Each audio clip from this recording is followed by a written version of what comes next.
টুম্পাদের বাড়িতে খেলতে যাই, আমার একা একা সারাদিন থাকতে মোটেও ভালো লাগে না।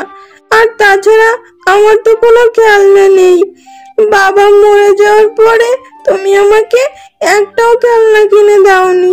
মা জানো, টুম্পার না অনেক খেলনা, ওখানে গিয়ে খেললে আমার অনেক মজা লাগবে।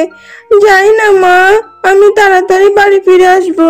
আচ্ছা ঠিক আছে রে মা, যাবি যা, তবে সেখানে গিয়ে কিন্তু কোনো দুষ্টুমি করবি না।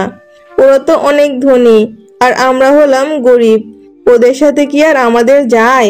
মা, তুমি একদম চিন্তা করো না, আমি ওখানে গিয়ে কোনো দুষ্টুমি করব না। আমি টুম্পার সাথে খেলা করে চলে আসবো।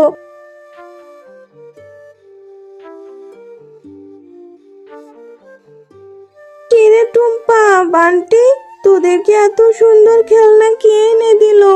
তোরা এত সুন্দর সুন্দর খেলনা দিয়ে খেলা করিস, আর আমার কাছে একটাও খেলনা নেই। জানিস মিনা, খেলনাগুলো আমার বাবা আমাদের কিনে দিয়েছে। আমার বাবা এই খেলনাগুলো শহর থেকে কিনে নিয়ে এসেছে। আর আমার বাবাকে যদি একটা খেলনা কেনার কথা বলি, আমার বাবা অনেক খেলনা কিনে নিয়ে আসে। আমার বাবা অনেক ভালো বাবা। আমার তো বাবা বেঁচে নেই, তাই আমাকে কে খেলনা দিবে? জানিস টুম্পা, আমার না অনেক ইচ্ছে করে আমার ঘর ভর্তি খেলনা থাকবে, আমি সেই খেলনাগুলো দিয়ে খেলা করব। কিন্তু আমার তো কপাল পোড়া, আমার বাবা সেই অনেক আগেই মারা গেছে। আমাকে খেলনা কিনে দেওয়ার মতো কেউ নেই।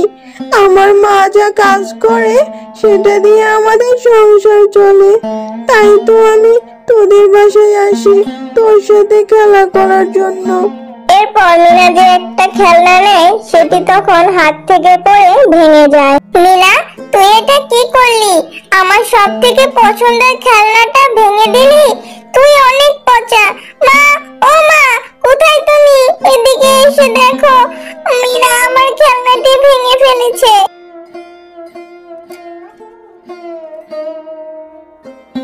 কি হয়েছে টুম্পা, তুই এভাবে কান্না করছিস কেন? মা, এই দেখো, মিনা আমার পছন্দের খেলনাটি ভেঙে ফেলেছে। আরে টুম্পা, তোকে বলেছিলাম না এই ছোট লোকের বাচ্চাদের সাথে না খেলতে? দেখ তোর খেলনাটা ইচ্ছাকৃতভাবে ভেঙে কিভাবে চুপচাপ দাঁড়িয়ে আছে। এই ছোট লোকের বাচ্চা, যা তোর মাকে নিয়ে বল এই খেলনার দাম দিতে। আর এই খেলনার দাম কত জানিস তুই? এখানে সমস্ত দামি দামি খেলনা, এগুলো কি তুই সারা জীবনেও চোখে দেখেছিস? কাকিমা, বিশ্বাস করো, আমি খেলনাটা ইচ্ছে করে ভাঙিনি, খেলতে খেলতে আমার হাত থেকে পড়ে ভেঙে গেছে। আরে কি বললি? তুই মিথ্যা কথা বলছিস। তুই খেলনা কিনে খেলতে পারিস না বলে তুই আমার মেয়ের দামি খেলনাটা ভেঙে ফেলেছিস। জানিস এই খেলনাগুলোর দাম কত? আর তোর মা তো অন্যের বাড়িতে ঝিয়ের কাজ করে। ঝিয়ের কাজ করে কি আর এত দামি খেলনা কিনে দেওয়া যায়? ছোট লোকের বাচ্চা, যা যা বলছি আমার বাড়ি থেকে বেরিয়ে যা, আর কখনোই আমার মেয়ের সাথে খেলতে আসবি না। মুন্নি শিয়ালিনীর কথা শুনে মিনা বাড়ি ফিরে আসে। আর বাড়ি ফিরে মিনা বসে বসে কাঁদতে থাকে। কি রে মিনা, তুই এভাবে এখানে বসে কান্না করছিস কেন? আর তুই না টুম্পার সাথে খেলতে গেলি, এত তাড়াতাড়ি বাড়ি ফিরে আসলি যে? আজ যদি আমার বাবা বেঁচে থাকতো তাহলে আমাকে অনেক খেলনা কিনে দিত, আমি মন ভরে সেই খেলনা দিয়ে খেলতে পারতাম। জানো মা, টুম্পাদের বাড়িতে খেলা করার সময় আমার হাত থেকে একটা খেলনা পড়ে গিয়ে ভেঙে যায়, আর তখন মুন্নি কাকিমা এসে আমাকে অনেক বকাঝকা করে।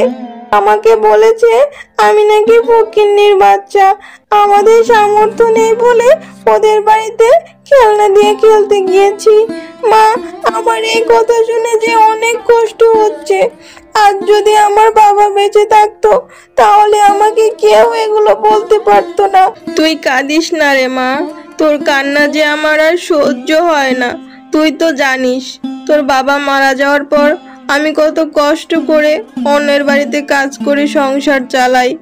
আমাদের কি আর সেই সামর্থ্য আছে? তবে তুই চিন্তা করিস না রে মা, আমি একটু একটু করে টাকা জমিয়ে তোকে আমি খেলনা কিনে দিব, আর তুই কাঁদলে যে আমার অনেক কষ্ট হয়। মা, তুমি কষ্ট পেও না। তুমি কষ্ট পেলে যে আমার অনেক কষ্ট হয়। আমি আর খেলনা কিনতে চাইবো না মা। আমার আর খেলনা লাগবে না। আমার মন ভালো হয়ে গেছে মা। আচ্ছা, অনেক হয়েছে, অনেক বেলা হয়ে গেল। তুই এবার হাত মুখ ধুয়ে নে।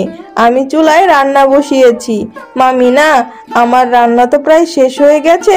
তুই বরং একটু পুকুর পাড় থেকে পানি নিয়ে আয়। ঠিক আছে মা, আমি তাহলে এখনই পুকুর থেকে পানি নিয়ে আসি।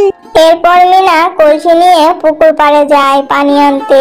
হে বিধাতা, আজ যদি আমার বাবা বেঁচে থাকতো তাহলে আর আমাদের সংসারে এত অভাব অনটন থাকতো না। অন্যরা আমাকে এত কথা শোনাতে পারতো না। তুমি আমার বাবাকে আমার কাছ থেকে অনেক আগে কেড়ে নিয়ে গেছো কেন? তুমি মন খারাপ করো না ছোট্ট মেয়ে। আমি তোমার সমস্ত কথাই জানি। তুমি আর মন খারাপ করো না। তুমি অনেক ভালো, আর তোমার মাও অনেক ভালো। আমি তোমাদের সাহায্য করতে চাই। এই নাও একটা জাদুর গাছ। এই গাছটা তুমি তোমাদের বাড়ির উঠানে রোপণ করে দেখবে, তোমাদের সমস্ত অভাব অনটন দূর হয়ে যাবে। কিন্তু পরি, এই গাছ থেকে কিভাবে আমাদের সমস্ত অভাব অনটন দূর হয়ে যাবে? এটা কোনো সাধারণ গাছ নয়। এটা হলো একটা জাদুর গাছ। তুমি এটা তোমাদের বাড়ির আঙ্গিনায় রোপণ করে দেখবে, তোমাদের আর কোনো অভাব থাকবে না। পরি, তোমাকে অনেক ধন্যবাদ। এরপর মিনা সেই পরীর দেওয়া গাছটি তাদের আঙিনায় রোপণ করে দেয়, আর সঙ্গে সঙ্গে গাছটিতে অনেক খেলনা চলে আসে। মিনা, তোমরা অনেক ভালো। আমি হলাম একটা জাদুর গাছ। আজ থেকে এই গাছে যত খেলনা দেখছো সব খেলনা তোমাদের। আর এই গাছের খেলনা কখনোই শেষ হবে না।